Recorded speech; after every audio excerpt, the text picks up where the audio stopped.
നമസ്കാരം, എല്ലാവർക്കും നീനേഴ്സ് കിച്ചണിലേക്ക് സ്വാഗതം. ഇന്ന് നമ്മളിവിടെ തയ്യാറാക്കാൻ പോകുന്നത് ചില്ലി ഗോപിയാണ്. ഇതെങ്ങനെ എളുപ്പത്തിൽ വീട്ടിൽ തന്നെ തയ്യാറാക്കി എടുക്കാമെന്ന് നമുക്ക് നോക്കാം. അപ്പോൾ നമുക്ക് നേരെ വീഡിയോയിലേക്ക് കടന്നാലോ. ഇതിനായി ഉപ്പും മഞ്ഞളോട്ട് വേവിച്ചു വെച്ച കോളിഫ്ലവർ, ഇഞ്ചി വെളുത്തുള്ളി paste, Kashmiri chilli powder, cornflour, maida മാവ്, tomato sauce, soya sauce, red chilli sauce, ആവശ്യത്തിന് ഉപ്പ്. ഇനി നമുക്കൊരു പാത്രം എടുത്ത് അതിനകത്തേക്ക് 3 ടീസ്പൂൺ മൈദമാവ് ഇട്ട് കൊടുക്കുക. 2 ടീസ്പൂൺ കോൺഫ്ലവർ ചേർത്ത് കൊടുക്കുക. കാശ്മീരി ചില്ലി 1.5 ടീസ്പൂൺ, ഇഞ്ചി വെളുത്തുള്ളി paste 1 teaspoon, red chilli sauce 1 teaspoon, soya sauce 1 teaspoon, tomato sauce 1 ടീസ്പൂണും കൂടി ചേർക്കുക. ഇനി നമുക്ക് ആവശ്യത്തിന് ഉപ്പും കൂടി ഇതിൽ ചേർത്തതിന് ശേഷം നമുക്കിതൊന്ന് നന്നായിട്ട് മിക്സ് ചെയ്തെടുക്കാം. ഇനി കുറച്ച് അല്പമായി വെള്ളം ഒഴിച്ച് നമുക്ക് ഈ ബാറ്റർ തയ്യാറാക്കിയെടുക്കാം. കട്ടയില്ലാതെ നന്നായി ഉടച്ച് ഇതിങ്ങനെ അല്പം വെള്ളം ചേർത്ത് തയ്യാറാക്കിയെടുക്കുക. ഇപ്പോൾ ഇത് റെഡിയായിട്ടുണ്ട്.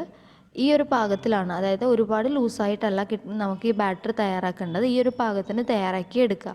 എന്നിട്ട് നമ്മളിത് വേവിച്ച് വെച്ചിരിക്കുന്ന നമ്മുടെ കോൺഫ്ലവർ ഇതിനകത്തേക്ക് ഇട്ടിട്ട്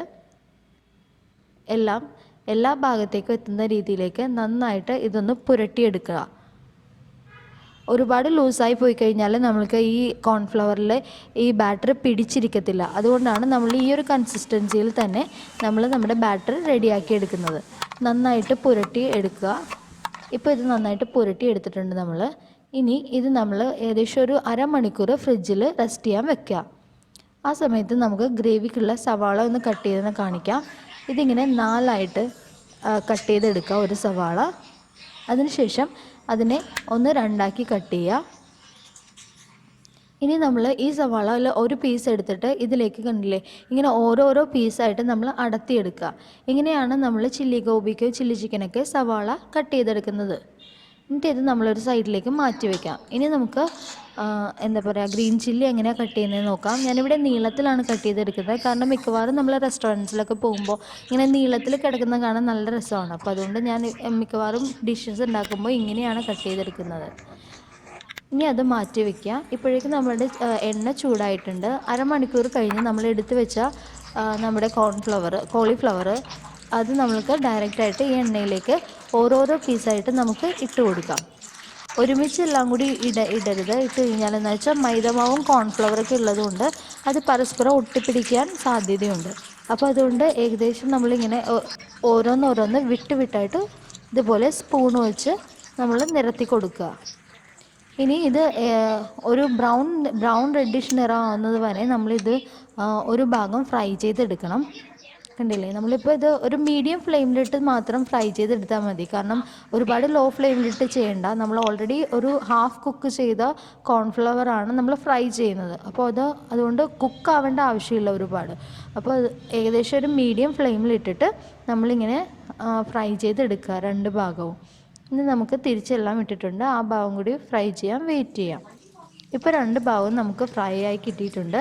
ഇനി നമ്മളിത് ഈ എണ്ണയിൽ നിന്ന് കോരി മാറ്റുമ്പോഴേക്കും നമ്മളൊരു നീറ്റായിട്ടുള്ള, അതായത് ഒരു നനവൊന്നുമില്ലാത്ത ഒരു ക്ലീൻ പാത്രത്തിലേക്ക് നമ്മൾ ഈ വറുത്ത് കോരിയ കോളിഫ്ലവർ മാറ്റി വയ്ക്കുക. ഇങ്ങനെ തന്നെ എല്ലാ കോളിഫ്ലവറും നമുക്ക് വറുത്തെടുക്കാം. എന്നിട്ട് ഈ സെയിം എണ്ണയിൽ തന്നെ ഏകദേശം ഒരു 2-3 ടീസ്പൂൺ എണ്ണ എടുക്കുക. അത് ഞാനിവിടെ ചട്ടിയിൽ എടുത്തിട്ടുണ്ട്. എന്നിട്ട് അതിനകത്തേക്ക് ഒരു 3-4 കഷ്ണം വെളുത്തുള്ളി കൂടിയിട്ട് ഒന്ന് വഴറ്റിയെടുക്കാം. വെളുത്തുള്ളി ഒന്ന് വഴന്ന് വരുമ്പോഴേക്കും നമ്മൾ അതിനകത്തേക്ക് അരിഞ്ഞു വെച്ചിരിക്കുന്ന നമ്മുടെ പച്ചമുളക് അതുകൂടി ചേർത്ത് കൊടുക്കുക. പച്ചമുളകും വെളുത്തുള്ളിയും കിടന്ന് കുറച്ച് നല്ലോണം ഒന്ന് മൂക്കണം. വെളുത്തുള്ളിയുടെ മണമൊക്കെ നമ്മളുടെ ഈ എണ്ണയിലേക്കൊന്ന് നന്നായിട്ടൊന്ന് പിടിക്കണം. അപ്പോൾ അതിന് വേണ്ടി അതൊന്ന് നമുക്ക് മൂപ്പിച്ചെടുക്കാം. എന്നിട്ട് നമ്മൾ അരിഞ്ഞു വെച്ചിരിക്കുന്ന സവാള ചേർത്ത് കൊടുക്കാം. സവാള ഇപ്പം നമ്മൾ ചേർക്കുമ്പോൾ ഈ ചൈനീസ് ഡിഷസിന്, അതായത് ചില്ലി ചിക്കൻ, ചില്ലി ഗോബി പോലെയുള്ള ഡിഷസിലൊക്കെ നമ്മൾ സവാള ചേർത്ത് കഴിഞ്ഞിട്ട് നമ്മൾ അധികം വഴറ്റത്തില്ല. അതായത് ഒന്ന് വാടുന്ന രീതിയിൽ മാത്രമേ നമ്മൾ സവാള വഴറ്റിയെടുക്കത്തുള്ളൂ. അപ്പോൾ അതിന് ആവശ്യത്തിനൊരു ഉപ്പിട്ട് കഴിഞ്ഞാൽ തന്നെ സവാള ഒന്ന് തളർന്ന് കിട്ടും. അങ്ങനെ ഉപ്പിട്ടിട്ട് ഒന്ന് ചെറുതായിട്ടൊന്ന് വഴറ്റിയെടുക്കുക. അപ്പോൾ സവാള ഒന്ന് വഴന്ന് വന്നിട്ടുണ്ട്. അതിനകത്തേക്ക് നമുക്ക് ഇഞ്ചി വെളുത്തുള്ളി പേസ്റ്റ് ഇട്ട് കൊടുക്കാം. ഞാനിവിടെ ചതച്ചെടുത്തിരിക്കുന്നതാണ് ഇട്ടിരിക്കുന്നത്. നിങ്ങളുടെ കയ്യിൽ പേസ്റ്റ് ഉണ്ടെങ്കിൽ അതിടുന്നതായിരിക്കും നല്ലത്. എൻ്റെ പേസ്റ്റ് ഇല്ലാതിരുന്നതുകൊണ്ട് ഞാനത് ചതച്ചെടുത്തതാണ്. എന്നിട്ട് ഇളക്കി ഇപ്പം നന്നായിട്ട് മൂത്ത് വന്നിട്ടുണ്ട്. അതിനകത്തേക്ക് 1 ടീസ്പൂൺ സോയാ സോസും പിന്നെ 1 ടീസ്പൂൺ റെഡ് ചില്ലി സോസും ചേർക്കണം. ഇപ്പോൾ സോയാ സോസ് നമ്മൾ ചേർത്ത് കഴിഞ്ഞു. ഇനി അത് കഴിഞ്ഞ് ഒരു ടീസ്പൂൺ റെഡ് ചില്ലി സോസ് ചേർക്കുക. ഇതിൻ്റെ ഒപ്പം തന്നെ നമ്മൾ 1 ടീസ്പൂൺ ടൊമാറ്റോ സോസും കൂടി ചേർത്ത് കൊടുക്കുക. ഈ ടൊമാറ്റോ സോസും സോയാ സോസും ഒക്കെ നല്ലൊരു പുളി രസമാണ് നമുക്ക് ഈ ഒരു ഡിഷിന് തരുന്നത്. ഏകദേശം 1-1.5 ടീസ്പൂണോളം ടൊമാറ്റോ സോസ് നമ്മൾ ഇതിനകത്ത് ചേർത്ത് കൊടുക്കുന്നുണ്ട്. അപ്പോൾ ഇത് നന്നായിട്ടൊന്ന് ഇളക്കുക. സോയാ സോസിൻ്റെ മണമൊക്കെ വരുന്നുണ്ട് ഇപ്പോൾ നന്നായിട്ട്. അപ്പോൾ ഇതൊന്ന് നന്നായിട്ടൊന്ന് ഇളക്കി കൊടുക്കുക. ഇനി ഇതിന് നമ്മൾ കളറ്, അതായത് സാധാരണ നമുക്ക് പുറത്തുനിന്ന് റെസ്റ്റോറൻറ്റിൽ നിന്നൊക്കെ കിട്ടുമ്പോൾ നല്ലൊരു റെഡ് കളറായിരിക്കും അല്ലേ ഈ ഡിഷിന്. അപ്പോൾ അതിന് വേണ്ടിയിട്ട് നമുക്ക് കുറച്ച് കാശ്മീരി ചില്ലി ഇതിൽ ചേർത്ത് കൊടുക്കാം. ഞാനിവിടെ 1 ടീസ്പൂണോളം ചേർക്കുന്നുണ്ട്. കാശ്മീരി ചില്ലി ചേർത്ത് കൊടുത്തിട്ട് നമുക്ക് എരിവിന് വേണ്ടിയിട്ട് നമുക്ക് അല്പം കുരുമുളക് പൊടി കൂടി ചേർത്ത് കൊടുക്കാം. ഇതൊക്കെ നമ്മൾ ആവശ്യത്തിന് അനുസരണം കളറ് വേണ്ടിയിട്ടും എരിവിന് വേണ്ടിയിട്ടും നമ്മുടെ ആവശ്യാനുസരണം ചേർത്ത് കൊടുക്കാവുന്നതാണ്.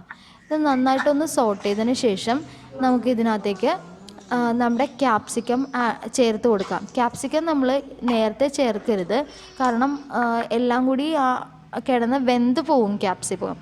അപ്പോൾ ക്യാപ്സിക്കം എപ്പോഴും ഒന്ന് കടിച്ച് കിട്ടുന്ന പാകത്തിലാണ് നമുക്ക് ഇരിക്കേണ്ടത്. അതുകൊണ്ട് നമ്മൾ ഈ സമയത്ത് ചേർത്ത് കൊടുത്തു കഴിഞ്ഞാൽ ലാസ്റ്റ് ഇറക്കുമ്പോഴേക്കും കറക്റ്റ് പാകമായിട്ട് തന്നെ നമുക്ക് ക്യാപ്സിക്കത്തിൻ്റെ വേവ് കിട്ടുന്നതാണ്. അപ്പോൾ ചേർത്ത് കൊടുത്തിട്ട് ഇനി നമുക്ക് ചെയ്യാനുള്ളത് അല്പം ഒരു കപ്പ് അല്ലെങ്കിൽ 3/4 കപ്പോളം വെള്ളം ഇതിനകത്തേക്ക് ഒഴിക്കുക. എന്നിട്ട് അതൊന്ന് തിളക്കുന്നവരെ വെയിറ്റ് ചെയ്യുക. തിളച്ച് കഴിഞ്ഞാൽ ഒരു ടീസ്പൂൺ കോൺഫ്ലവർ വെള്ളത്തിൽ കലക്കിയത് നമ്മൾ ഇതിനകത്തേക്ക് ഒഴിക്കുക. എന്നിട്ട് ഇളക്കിക്കൊണ്ടേ ഇരിക്കുക. എന്നിട്ട് നന്നായിട്ടൊന്ന് തിളക്കുന്ന വരെ വെയിറ്റ് ചെയ്യുക. അതിൻ്റെ പച്ചമണം മാറുന്നവരെ വെയിറ്റ് ചെയ്യുക. നന്നായിട്ടൊന്ന് തിളച്ച് വരുമ്പോഴേക്കും നമ്മൾ വറുത്ത് വെച്ചിരിക്കുന്ന കോളിഫ്ലവർ ഇതിനകത്തേക്ക് ചേർത്ത് കൊടുക്കുക. ഉണ്ടല്ലേ, ഇപ്പം നല്ലൊരു കളറ് വന്നിട്ടുണ്ട്. ഇനി ഇതിൽ നല്ല കളറ് വേണം എന്നുള്ളവരാണെങ്കിൽ ഫുഡ് കളറ്, റെഡ് കളറ് ചേർക്കാവുന്നതാണ് കേട്ടോ. ഞാനിവിടെ ഒരു പ്രിസർവേറ്റീവ്സും ചേർക്കാത്തതുകൊണ്ടാണ് നമ്മളിങ്ങനെ നാച്ചുറലായിട്ട് തയ്യാറാക്കി എടുത്തിരിക്കുന്നത്.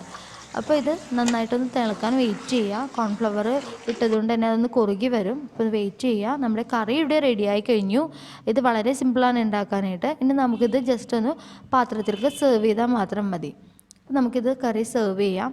ഇപ്പോൾ വളരെ സിമ്പിളാണ് നമ്മളുടെ ഈ റെസിപ്പി ഉണ്ടാക്കാൻ. എല്ലാവരും ഒന്ന് ട്രൈ ചെയ്ത് നോക്കണം വീട്ടിൽ. എന്നിട്ട് നിങ്ങളുടെ അഭിപ്രായങ്ങൾ എനിക്ക് കമൻറ്റ് ചെയ്യണം. എൻ്റെ വീഡിയോ ഇഷ്ടമായെങ്കിൽ എല്ലാവരും സബ്സ്ക്രൈബ് ചെയ്യണം, ഷെയർ ചെയ്യണം. നിങ്ങളുടെ വിലയേറിയ അഭിപ്രായങ്ങൾക്ക് വേണ്ടി ഞാൻ വെയിറ്റ് ചെയ്യുകയാണ്. എൻ്റെ വീഡിയോ കണ്ടതിന് എല്ലാവർക്കും വളരെയധികം നന്ദി.